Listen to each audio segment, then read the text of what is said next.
Good morning, Deirdre. Good morning, Tom. How are you today? I'm good. I'm good. I'm in my favorite environment. I can see that in New England Fishing Cove. Yeah, the shallow dive day. So we have a shallow dive today on the business plan. So you want to introduce the business plan? Let me talk about our business plan, but let me set the context for it before we get into some of the details. Okay. As you know, Tom, when you and I have been teaching students at Columbia about building a business, we have them create three deliverables. One is the business plan, one is the financial model, and one is an investor presentation. Now, you and I have already posted videos on the financial model part of it, several videos, in fact. This one is a shallow dive on the business plan, just an introduction. And shortly, you and I will be doing a deep dive on the business plan. But what is a business plan? First of all, let me distinguish between a strategy plan and a business plan. Yeah. A strategy plan is the approach to how you're going to deal with an idea. It is the what of an idea. A business plan is really an execution plan. It's the how of it. I'm picking up those terms, what and how, from our leadership and management model. And we'll do a deep dive on that pretty soon as well. But in our leadership and management model, we set out the work of the leader and the work of the manager. And the work of the leader is strategy, it is the what you're going to do. The work of the manager is the execution, the how you're going to execute the strategy. So, um, so what we have done by the time we get students to the point of writing a business plan, we've already taken them through a strategy. They have already presented a basic strategy to us, which talks about things like their vision and their mission and their identification of marketplace and strategic initiatives and things like resources and critical success factors. And we'll talk more about those when we do our deep dives into all of this. But that's a prelude to the business plan itself. And with that as an introduction, Tom, do you want to take us through the business plan? Yes, let me pull it up. Let me pull it up, or the outline. So here is the outline that we think uh, does a fairly good job of this. One of the things that we see always is there's a lot of question. There are a lot of questions, even when I was um, out doing this stuff myself frequently. I do it fairly infrequently these days, but I was doing a lot of business planning work in the businesses because we were building business after business after business back in the 2000s, early 2000s. Uh, it was always a question about what the structure should be. We've taken a structure, we've created a structured data that is combined from East Coast business plan structures. This doesn't necessarily follow a West Coast because we didn't try to do that. We built all our businesses on the East Coast, even though we had West Coast investors. We used the East Coast style, and this we found represented the business plan well. And a business plan is where you're putting down in words, and you can see we say that usually these things, most of them, the well done ones, are 70 to 100 pages. And it's like a small book that documents, at least at first, the idea you have in an integrated way from beginning to end. So it starts with the point that you were making about having a strategy. And in this case, you take that strategy that you've worked up and you summarize that into a statement of vision, mission, strategy, which is really the summary of a strategy. The vision is your future view of what is that end state that you're trying to achieve, describing that.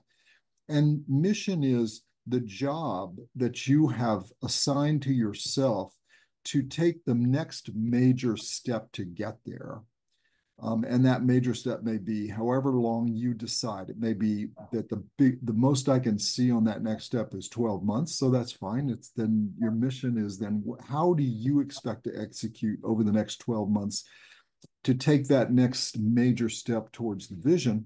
And then your strategy is the approach that you're going to take to the mission. So these are not necessarily the confusing terms that we always hear in the market, not always, but we frequently hear in the marketplace.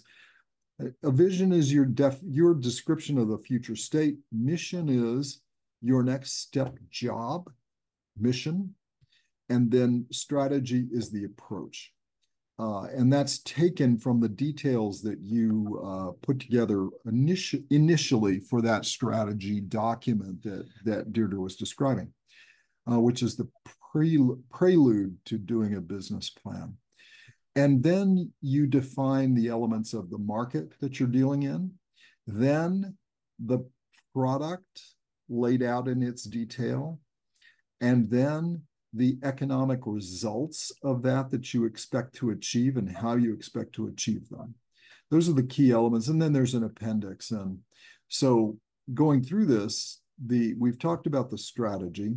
The market, you're talking about the strategic gap you see in the marketplace. What is that opportunity you see, but defined as a strategic gap, meaning it's a gap in the marketplace. There's something missing, and you want to provide that missing piece. And you can see that the market will allow you to exchange value for that.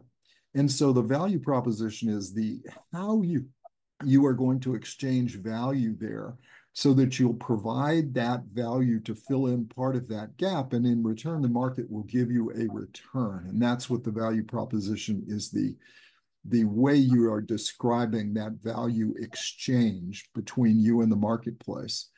The opportunity defines, when you take that strategic gap, you define how big an opportunity is that within the total market that you're talking about. So market opportunity means that you're saying that the actual opportunity itself is big enough that it can actually define even a potential market share that you can see over time. And then the competitive differentiation talks about this is a game that's already underway. You see a gap in that game. What are all those competitors look like?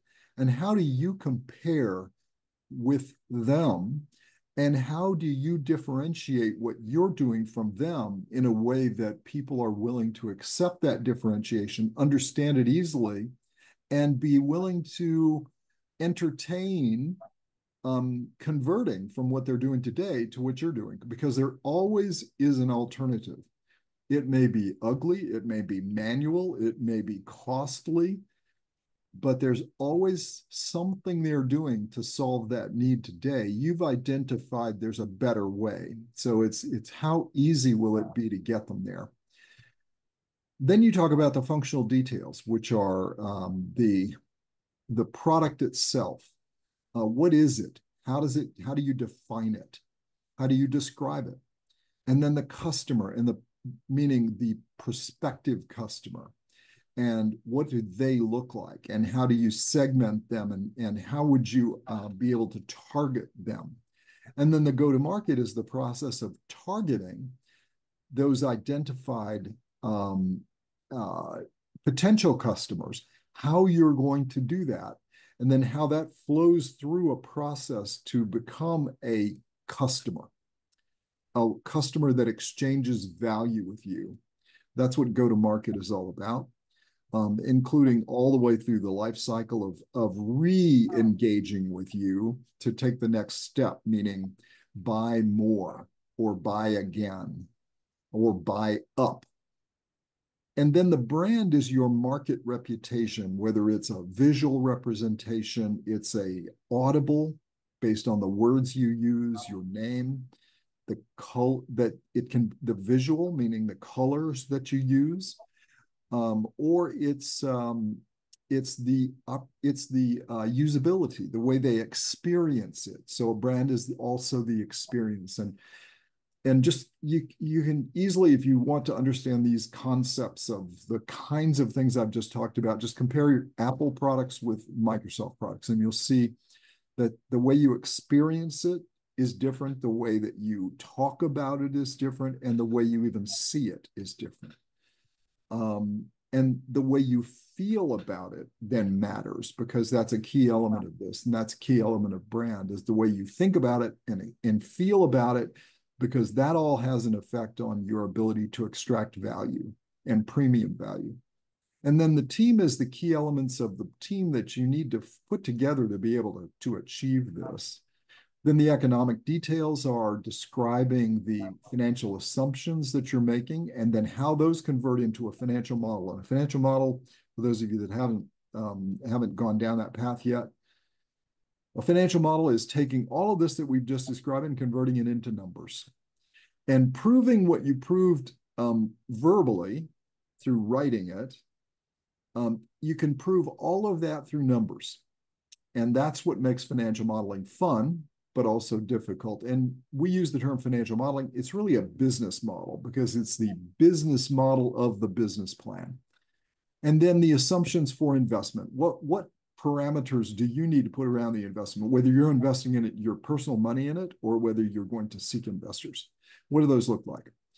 And then you top it off with an appendix that has a demo of your product, whether that be just screenshots or whether it actually is a live demo. It's up to you and up to the stage of your business. And then the marketing materials are both the sales materials and or business development materials. An investor presentation, meaning what are you showing prospective investors, if that's appropriate, and if you in fact have sales presentations or you have a business development presentation, you'd include that along with the investor presentation.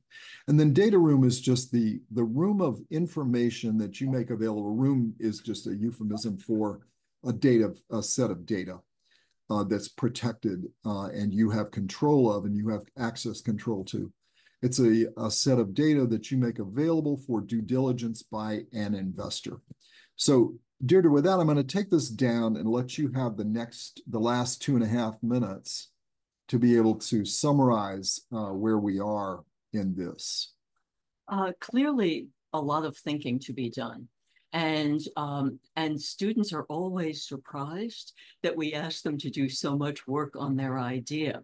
There's somewhere out there, some sort of notion that all you need to do is come up with an idea for some sort of app and just do it, and you'll get $10 zillion in return for it. So we have to take them through the entire process of doing this and teach them how to think about it. This process is as much teaching them how to think about business as it is about actually creating a plan.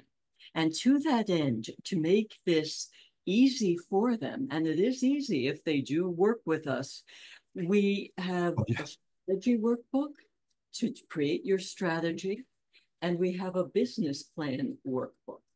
And it's all in Q&A format, and we ask the students to fill in the blanks and write out what they're planning to do and think about.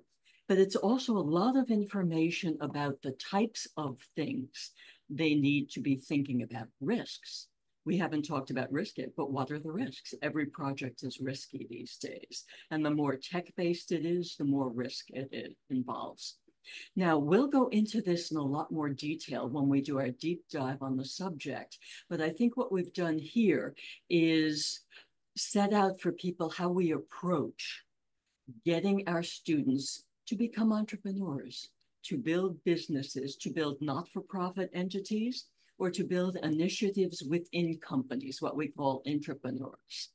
So looking forward to doing the deep dive with you, Tom, as there's an awful lot to talk about here. There is. And yes, the same thing works for not-for-profit governmental entities, new businesses within businesses, and entrepreneurial businesses, whether they're tech or not.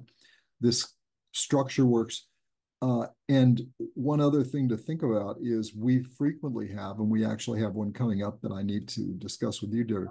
we have people coming back that have existing businesses that want to go back and build out a new plan for the future. And they use this same format. And these are successful. And in this case, it's somebody who's already built a number of successful businesses, but they like using the discipline and they like being guided through it when they do it rather than try to do it themselves. So always helps to have a mentor going through yes, the process. that is absolutely true. Mentors matter. They Yes, do. Everyone needs them. It's always a pleasure, Deirdre. pleasure indeed. So long for now, Tom. So long.